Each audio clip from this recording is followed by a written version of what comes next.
nos acompaña, está aquí con nosotros en el estudio Fernando Rodríguez Patrón para hablar pues sobre las organizaciones políticas locales. Como veíamos en la nota anterior, diferentes estrategias se están llevando a cabo por organizaciones distritales y provinciales. ¿Cómo está, doctor? Bienvenido. Muchísimas gracias por acompañarnos. Bueno, recordarle a nuestros televidentes que recientemente, ¿no?, el Pleno del Congreso de la República aprobó ese dictamen elaborado por la Comisión de Constitución y Reglamento. Aún estamos a la espera de la promulgación y mientras tanto, pues, como veíamos, repito, en la nota anterior, ¿no?, diferentes agrupaciones locales con esta característica están manifestándose. Sí, como se dice popularmente, se ha alborotado el gallinero, ¿no? Sí. El Congreso ha determinado una modificación legal que, como bien has mencionado, establece pues la desaparición, ya le ha puesto fecha de caducidad a las organizaciones más pequeñas, las provinciales y distritales, de modo tal que a partir de una próxima elección, que tendría que ser en el año 2022, estas ya no podrían participar. No obstante, esta modificación legal no impide que las que ya están inscritas puedan participar en las elecciones del próximo año. Entonces hay pocas, es cierto, no hay muchas. ¿Y por qué no hay muchas? Porque normalmente se inscribían a finales del periodo de inscripción, que normalmente se extendía hasta el mes de junio, julio, ¿no? Entonces, en el año electoral, entre enero y julio, que era la fecha normal de cierre del registro, se inscribían bastantes agrupaciones de carácter local. Sin embargo, también ha habido una modificación en ese sentido y se ha adelantado el plazo de modo tal que solamente aquellos que estén inscritos hasta el 10 de enero, es decir, dentro de 60 y pico, 70 días, podrán participar. Entonces, esto va a modificar necesariamente pues, el panorama electoral del próximo año, ¿no? Ahora, esa flexibilidad que ha habido en la norma, ¿no?, el permitirle justamente a aquellas agrupaciones que ya tienen el kit, que han comprado el kit electoral y que consigan la inscripción, se ha hecho justamente para poder llegar en algún tipo de orden a las elecciones del siguiente año. Claro, para no violentar o colisionar contra derechos ya adquiridos. Porque no se trata solamente de aquellos que compran el kit electoral ahora, en estos días, y corran a inscribirse de acá al 10 de enero, que es la fecha máxima para la convocatoria de elecciones. Se trata además de aquellos que ya se habían inscrito con anterioridad a lo largo de todo este año o incluso del año pasado. Hay agrupaciones de alcance distrital o provincial que están inscritos hace 1 o 2 años. Entonces no se podía pues violentar el derecho ya adquirido por esas agrupaciones políticas y por tanto la ley ha establecido que estas sí pueden participar. Ahora, es importante para entender qué hay detrás, ¿no?, de esta nueva norma y detrás del dictamen que ya ha sido aprobado. ¿Cómo funcionan en la actualidad esas organizaciones políticas locales? Bueno, son agrupaciones minúsculas. Tienen algunos elementos que los caracterizan definitivamente de los partidos y movimientos regionales. Por ejemplo, en su proceso fundacional no requieren de símbolo, o sea, no son identificados con un símbolo en una campaña electoral, sino con un número que es sorteado unas pocas semanas antes de la elección. En segundo lugar, no cuentan con estatuto. La ley no les exige que en su proceso fundacional requieran de la aprobación de un estatuto. Y como consecuencia de esto, hay una serie de documentación que no se les exige o procedimientos que no deben cumplir. Por ejemplo, la rendición de cuentas de campaña. ¿Correcto? Ellos pueden recibir financiamiento o no. Lo concreto es que no tienen que rendir cuentas ante la OMPE sobre los gastos que incurrieron dentro de una campaña. Esto fue uno de los elementos principales, mayor peso, ¿no? uno de los principales efectivamente, para sacarlos de carrera. Y hay otro elemento adicional, que por su propia naturaleza son organizaciones fugaces, temporales, porque ya la ley orgánica de elecciones establecía muy claramente que las organizaciones locales debían ser canceladas, y me refiero a su inscripción, una vez concluido el proceso electoral para el cual se inscribieron. Significa lo siguiente: si una agrupación de alcance provincial o distrital participaba y ganaba la elección, independientemente de ello se le iba a cancelar. O sea, que quede primero o que quede último, se les iba a cancelar. Por lo tanto, no había una relación directa de la autoridad no le debía absolutamente nada a ninguna agrupación política.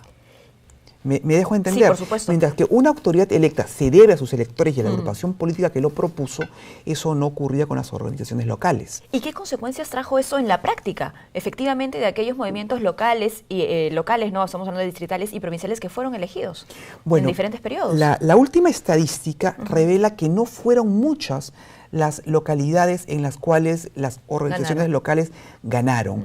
Y la mayoría han sido en provincias, no en Lima. En Lima el caso que me viene a la mente en este momento es el caso de Magdalena del Mar, del alcalde Allison, que él postuló y ganó por una agrupación distrital que él presidía. Entonces yo trasladaría la respuesta para ver esto, cuál es la relación que tiene el alcalde Allison con su ciudadanía, ¿no? Ahora, ¿qué va a pasar? Porque esa también es una pregunta y parte de la posición, ¿no?, de aquellos líderes de movimientos locales, ¿no?, distritales y provinciales. ¿Qué va a pasar con aquellas ciudades, ¿no?, pequeñas, justamente con una población quizá no tan atractiva para los partidos políticos y donde jamás han tenido presencia? Esa es una muy buena pregunta, y es una pregunta no para los organismos electorales, sino para los partidos.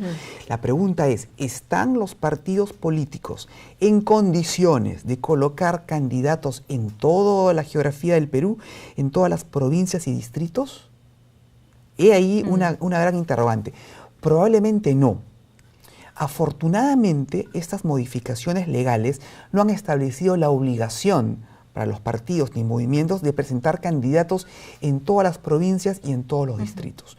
Ciertamente yo soy de la opinión que en algunos distritos, o muchos, los partidos políticos no van a poner candidatos, precisamente por las razones que tú has manifestado, porque electoralmente no son atractivos, porque no tienen cuadros para poner candidatos allí, no tienen afiliables, es muy complicado. O incluso acceso, ¿no?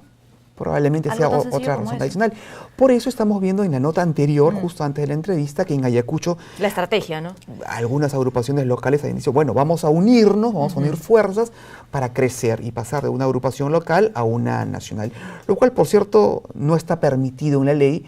Como idea vale, ¿correcto? Agrupémonos y formemos un partido. Pero que muchos chiquitos se junten y así le den otro nivel a la agrupación política, eso no está permitido. Y eso me parece lo conversamos en alguna otra ocasión también en ese noticiero, ¿no? ¿Cuáles serían las estrategias para estas agrupaciones más pequeñas que desean seguir en carrera? Por supuesto, es un empezar de cero. Definitivamente. O sea, ya no existen como tales, no pueden juntarse aquellos que ya no existen. ¿Qué hay que hacer? Bueno, mirar para el costado, seguir para adelante. Ellos tendrían todo el legítimo derecho de agruparse y formar, por ejemplo, un movimiento regional. Pero ojo, la suma de movimientos regionales tampoco da un partido político. O sea, son reglas y condiciones distintas para cada uno. Por supuesto. Dentro de las posiciones, ¿no?, además de la que acabo de mencionarle sobre el rechazo a esta norma, a la aprobación de esta norma, también se dice que sería un primer paso para la siguiente desaparición de movimientos regionales. ¿Esto sería posible? La verdad, no he escuchado que haya algún intento de eliminar los movimientos regionales, pero no la descarto tampoco. O sea, esto es una decisión que exclusivamente nacerá de la sede parlamentaria. Desde la trinchera parlamentaria se argumentará los pros y los contras de ello. Lo concreto es que yo no conozco, no he escuchado alguna noticia que vaya en ese sentido. Tampoco creo que se haya elaborado ningún proyecto. ¿No? En todo caso, podría ser algún rumor. Es el temor que ha despertado, digamos, en algunos líderes políticos de esos movimientos más pequeños, ¿no? Quizás, pero ¿qué subyace a decisiones de esta naturaleza? Me parece que lo que se está buscando, con o sin razón, con o sin argumentos, es fortalecer a los partidos políticos. Pero a los partidos no se les puede fortalecer pues por mandato, por decreto. Alguna vez creo que lo hemos conversado, no puede salir una ley que diga artículo primero, fortalezcase a los partidos. Pues. Artículo 2, los partidos están obligados a ser instituciones serias y responsables. Eso es absurdo. Por supuesto, lo más importante es el cómo, ¿no? En el corto, mediano y largo plazo. Es que hay muchas condiciones que los partidos políticos, y aquí creo que nos estamos saliendo un poquito del tema, que tienen que internalizar.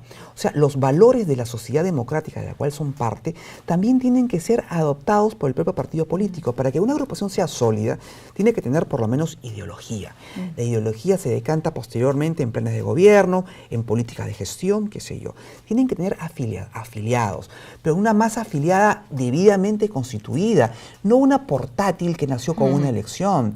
Tiene que estar a nivel nacional. Los partidos políticos tienen que pronunciarse sobre los aspectos de coyuntura política, tienen que proponer soluciones, tienen que tener políticas de puertas abiertas.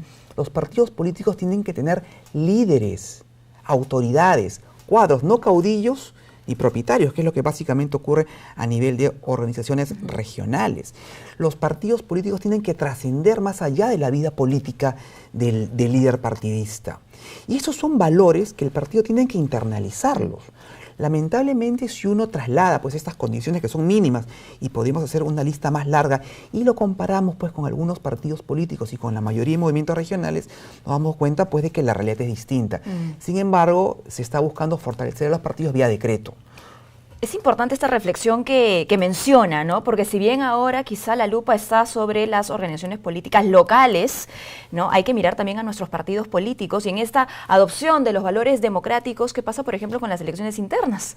Bueno, esa es una medida fundamental, es la piedra angular junto con el financiamiento sobre el cual debe articularse cualquier intento de reforma electoral. Sin embargo, también lo habíamos conversado en algún momento, hay algunos escritos sobre la materia, han pasado ya creo que 16 meses desde que está la actual gestión parlamentaria y el tema no se ha dicho mucho, o mejor dicho, no se ha dicho nada. Estamos en la misma situación. Se está hablando de la bancarización de los aportes, se está hablando de un registro único de aportantes, un registro de proveedores electorales, se está hablando de elevar las aportaciones individuales, de restringir aportes del extranjero, en fin, una serie de medidas que cada una de manera aislada no es la solución, pero sí van a permitir mejorar la precaria situación que nos encontramos.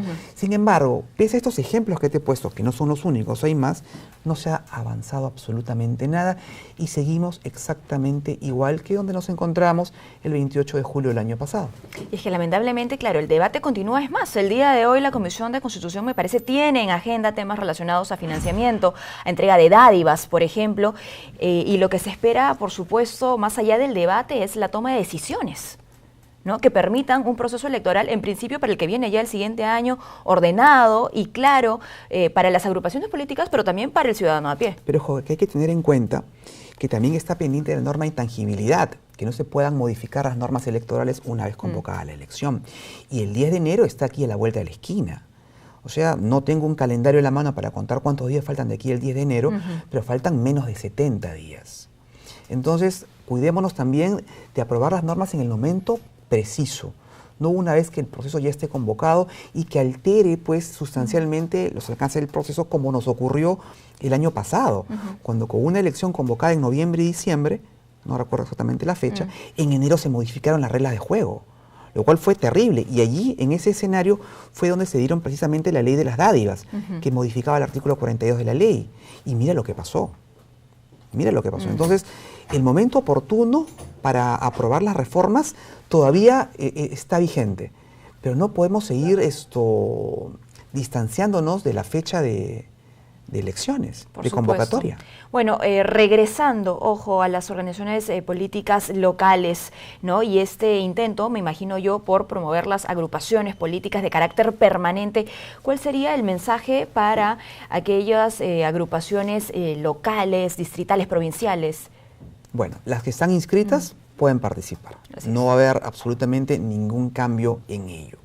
Aquellas que pensaban iniciar todo su proceso de inscripción el próximo año, como fue en el 2006, 2010 y 2014, lamentablemente por esta última modificación legal, bueno, que todavía no ha visto la luz, pero van a tener plazo muy corto. Estamos ya con los plazos bastante vencidos y esa clásica máxima del peruano, dejar todo para el último momento, acá ya no va a funcionar. ¿Es posible que haya un retroceso en la vocación política quizá de los líderes de estos grupos más pequeños, sabiendo pues que para el 2022 no van a tener ninguna opción? Bueno, esa es una muy buena pregunta, porque ahí va a quedar definitivamente un nicho, un hueco, y tendrá que ser necesariamente cubierto por los partidos, y yo no sé si están en condiciones de hacerlo. En todo caso, toda esta directiva distrital y provincial va a tener que migrar hacia alguna agrupación política, porque sus decisiones de participar no se va a quedar de lado. No tendrán vehículo propio para hacerlo, pero su intención de participar en política se mantiene. Por lo tanto, los partidos y movimientos regionales tendrán que tener un régimen de apertura para recibir en su seno a aquellas personas que han hecho política pues a nivel local y distrital, ¿no? Ahora, eso es peligroso también, ¿no? Ver en la política o buscar en la política un vehículo para llegar, ¿no? a un punto. a un punto exacto. Pero lo concreto es que aquella persona que tenía normalmente su vehículo propio, como le estamos llamando, su organización distrital, y ya no puede usarla, pues esta persona va a buscar otros medios para poder participar en política. Eso fomentará pues la apertura de los partidos. Pero tú has puesto el punto en la I de una manera precisa. No hay que admitir a cualquier persona. Recordemos que en periodos electorales se activa la ventanilla única de antecedentes electorales, la cual tiene necesariamente que ser usada por los partidos para determinar pues la idoneidad de sus candidatos, porque tampoco se trata de abrir la puerta a cualquiera, ¿no? Entonces hay que merituar esto conscientemente cuáles son las personas que ingresan a las agrupaciones políticas. Bueno, por otro lado, se ha mencionado también que las elecciones municipales son pues las elecciones del buen vecino, ¿no? Que es el buen vecino, el que finalmente se ha escogido, el que es premiado, y que con esta medida se le estaría quitando la oportunidad, ¿no?, a este personaje que quiere hacer las cosas bien en su distrito, en un distrito que además conoce. Sí, eso es cierto, porque las elecciones locales no son ideológicas, son más programáticas, ¿no? Uno vota por el tema del recojo de la basura, la iluminación, la seguridad, el orden urbano, transporte, qué sé yo, más que políticas y planes de gobierno. Eso es concreto. Pero esto va pues tener que obligar a los partidos políticos a reforzar sus cuadros. O el partido político a buscar a ese buen vecino. Exactamente. Exactamente. ¿No? Y aquí nos topamos pues con una de las prohibiciones que ya ha establecido la ley, que ya no se pueden incorporar a esas alturas del partido más afiliados a los partidos. El plazo para que los partidos puedan presentar más afiliados ya venció en octubre, el día 9. O sea que los actores van a ser los que están hasta esta fecha, ya no podrán ser otros. Bueno, finalmente, si tuviésemos que hacer una reflexión sobre el sistema, ¿no?, que actualmente tiene nuestra democracia y nuestras agrupaciones políticas, ¿no? Porque en el escenario ya nos queda claro que ya no van a ser partidos políticos, movimientos regionales y organizaciones políticas locales, sino que el espectro se va a reducir. Sí, bueno, yo insisto que hay que ver cuál es la razón de fondo para estas reformas.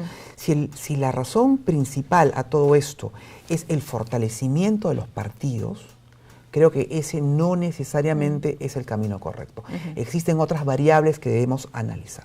Por supuesto. Bueno, muchísimas gracias, Fernando, por habernos acompañado en esta invitación. Jornada informativa. Hemos conversado con Fernando Rodríguez, patrón director nacional del Registro de Organizaciones Políticas del Jurado Nacional de Elecciones. Hacemos una pausa y retornamos con mucho más. No se mueva.